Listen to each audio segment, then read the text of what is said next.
What's up? Welcome back. I'm John Stark from MacTheMovieGuy.com, your favorite blind film critic, and today I'm doing another recap. It is Black Mirror, Season 4, Episode 6, benefiting from squeezing it back in as I took a break from Disney Hulu content while Jimmy Kimmel was off the air, and didn't recap. I had a couple shows that are on Disney or Hulu, and I wasn't recapping them, so I watched Black Mirror. So here you go, and then I'll get back to the others. Uh, this is Black Museum, which is not a museum for Black people or African American culture or anything like that, or history. It's something completely different. So, uh, what is this episode? It's interesting to see an anthology episode in an anthology series. Like, I find that intriguing. It's like, oh, wait a minute, what? And then they tie it all together in the end. But it is essentially a story of stories that is inside. It's a show of stories, like different. Anyway, so we have one person who's telling us these tales, and they're telling they're like in this museum. It's a crime museum. Anyway, so they're going through all these different things, and he's telling these stories to this girl, and we don't know necessarily the context. It reminded me of that episode with John Hamm, where he's going through and he's telling like the stories leading up to, and then you get the context of where we are and why we are here. So the first, and they all tackle these like sort of interesting Black Mirror concepts. So the first episode talks about how everything's got these neural implants. Like Black Mirror found out what a neural implant was, and they just went hard. Like, we've had so many episodes that have to deal with putting a neural implant in that I can't imagine anybody would ever want one. Black Mirror is like the anti-advertisement. Like, it's the Rachel Lee Cook throwing an egg into a frying pan and then against the wall. That is what this is, the brain on drugs of ever wanting to put a chip in your brain. So the first one is him selling. He's like the salesman who sells this procedure. So he sells it first to doctors, and there's a trial doctor. His name is Dawson. I go with that. And he ends up putting the neural implant on so that he can, and then they had like a device, and I was like, oh my God, this sounds terrible. Why would anybody do this? So he can feel, they talk about how they tested this on rats first, and then they found out that instead of being able to transfer a consciousness, like like they had a rat that was running around in a maze, and they thought that if they put this device on another rat, that the rat that had learned the maze would then, that the rat that had never been in the maze would know the maze. That's not what happened. However, the rat could feel pain of the other rat. So so they create a device, and so doctors can diagnose their patients better. When a patient comes in and they're like, "What's wrong with you?" "I don't know. I feel weird." So now you'll know what that is. So there's a doctor that's willing to try it, and so he feels the pain of all these different things and learns how to, like, what certain pains feel like versus the diagnosis. And of course, that does not go as well because you're in Black Mirror. So he ends up uh, experiencing death. Well, first of all, they use it for sex also. Like, he uses it while he's having sex, and he can like, he has sex with someone who's wearing, and he experiences both the male and female orgasm at the same time, because he experiences whatever the feelings are of the other person, but he doesn't sustain any damage. So if somebody is heavily injured, right, in a car accident, you've been hit by a car, you're really up, uh he puts on the device, and then they put it on, and then I guess because doctors can't look at somebody and be like, what is this? So they put the device on what at one point, and he experiences death and knows what that feels like. And then it's sort of like a high, and he wants to experience it more and more. So he starts sort of trying to find patients that are close to death and then putting on the device, and then not trying to help diagnose them, but instead letting them die so he can experience the euphoria of death without actually dying. It's very weird, but it's Black Mirror, so what were you going to expect? So things don't work out well for him. They stop letting him be a doctor, and things spiral out of control from there. That's the first one. The second one is there's a couple who have this little kid, and everything's going well for them as a family. And then the woman, the mother, whatever, gets hit by a car. Rather, like, uh, actually, all of a sudden, it is one of the most. Uh, it's amazing how these cars sometimes they get them out of nowhere, and you really do get kind of. So it's, I think, might be, if there is a jump scare in all of Black Mirror, is this would be the one. This is the one jump scare that they've ever had. It reminded me of like when Amanda Detmer in Final Destination got hit by that bus, like way back in the day, and they started doing this because it was so effective. I can't remember one that was effective before that. Like, I always use her as sort of like the, when did we start doing this car out of nowhere thing? And I think that one kind of stands out to me as being maybe the, when people were like, oh man, that was cool, we should keep doing this. So yeah, she's just flat out, just they're in the middle of something, and she's just wham, gone. But she doesn't die. She is basically dead. She's in like a vegetative state, so she's in that San Junipero thing, and her husband keeps coming in and checking on her, and they have this device where she can sort of respond because she can hear, but she's in San Junipero, so she can answer simple like yes and no questions, and there's like this little like color thing that lights it up, and in comes this dude with his technology again. And now his technology is that he can transfer her consciousness, into him. So she'll be like a passenger inside him. And immediately I was like, why would anybody want to do this? Because then you have somebody else's consciousness inside yours. And even though you're the driver and they're the passenger, that's like for the rest of your life. You have someone else that at the time, there's no off switch. There's just another person living inside your brain. It's like you're opting for a split personality disorder almost. Like, that sounds great. I'd love to have that. Why? So of course he does it because Black Mirror, and does not go well because duh. And she ends up sort of complaining about all of these little things, and it's the voice inside his head, but it's a real voice inside his head, it's actually telling him all these things. And she bitches him about little things. She like takes the chance. She's like, well, I'm out of San Junipero, so might as well bitch at him when he doesn't wash his hands after the bathroom.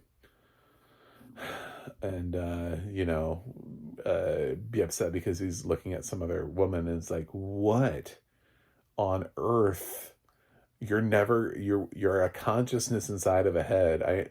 Did you not think this was a bridge you were gonna have to cross at some point? Anyway, of course it doesn't work out well for them. So at first he goes back in, and then he learns how to put her on pause. Like, they give him the ability to pause her so he can turn her off. But like when she's off, it's like time doesn't, nothing happens. She's like off, and then when she comes back on, suddenly it's like 8 weeks later. And like no time has passed for her, but like 8 weeks have passed for them. And I was like, well, they could just leave us here and just have her on pause. And then like the gag is that like we go on and suddenly like the kid's graduating from high school. Like, no, they decided instead that this was not a tenable agreement, a working situation. So they moved her out of the brain and into a toy monkey, and inside the monkey. So the consciousness is inside the monkey, and she has two buttons that she can hit, which are like, mommy needs a hug, mommy loves you, are like the two things that she can say to her kid in the toy monkey. And that ends up in the crime thing because and then she's still in there too. Like she's trapped in this monkey forever in this museum.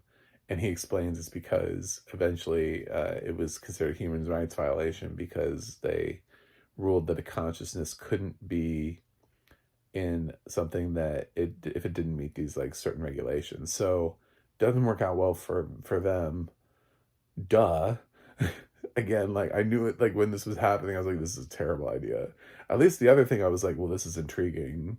I can see where this could go wrong, but I can see why this is intriguing. The second one, I was like, you guys are just stupid. Like, no. Third one is kind of sad because he finds this death row inmate, and it's somebody who clearly believes they're innocent, is pretty sure and has his conversations with their family, but so he gets paid for this experiment that he's not really 100% sure what it is, but so they're going to use his soul after his death, so he ends up living his consciousness or whatever as essentially like a hologram, like a ghost. And so they set him up in this museum where people can come in and they pay to kill him, to like electrocute him and to have that experience, because like that's fun for people, is that it's not real because he's not a human, he's not like a living person, so you're not killing anybody and he's still going to be there. So you pull the switch and you get to watch him be electrocuted for like 10 seconds, and then you get a souvenir coin, and then the next person gets to do it. But his consciousness experiences this hell, this pain over and over and over and over and over. You can't escape it.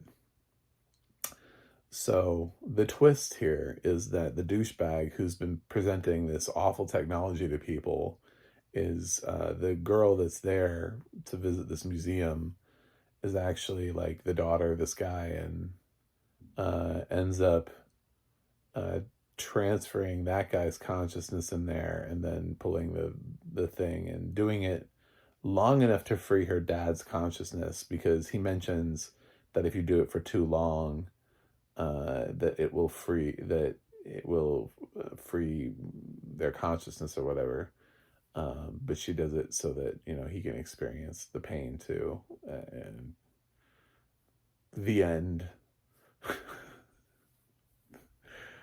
That's it. So I always ask myself, like, is this possible, and would I do this with Black Mirror stuff? Because it's always like predicting some dystopian future. So could this happen? Well, it's 3 different stories. So 1, maybe. 2, I don't know why anybody would do that. And 3, honestly, probably. I mean, I think like the first time you do it though, then no one else does it, because once people understand what it is, it dies immediately. But I could see somebody trying to pull this off and it being like this horrifying experience, because we live in a very sadistic world sometimes. So I could see somebody trying to do the third thing. But then once word gets out, nobody chooses it, because there's nobody on death row who would choose in perpetuity to like, so they leave money behind for their family. They'd be like, I'm sorry, family, but I can't like for all of the end of time experience death over and over and over and over and over and over and over. So I think it would happen like once and then never again. So basically the way the show presents it, which is it happened once but never again. So maybe the third thing. And that's sad because it's the worst of the three in many ways, because it's getting joy and pleasure. But it does point out the fact that there are all these people who enjoy it, and there are sadists out there that enjoy this kind of shit. And that's why I'm thinking, like, yeah. Yeah, I mean, but it's when you think about all the dystopian stuff, it's based on sort of like watching other people in pain, whether it's like Running Man or Hunger Games. It's all about like we believe this our dystopian future is headed to a place where we watch other people suffer. So, sure. The second one is just stupid. I don't know why you would want somebody's consciousness in you forever, like with no end in sight. Like, I don't care how much you love somebody. That's insane. It's just insane.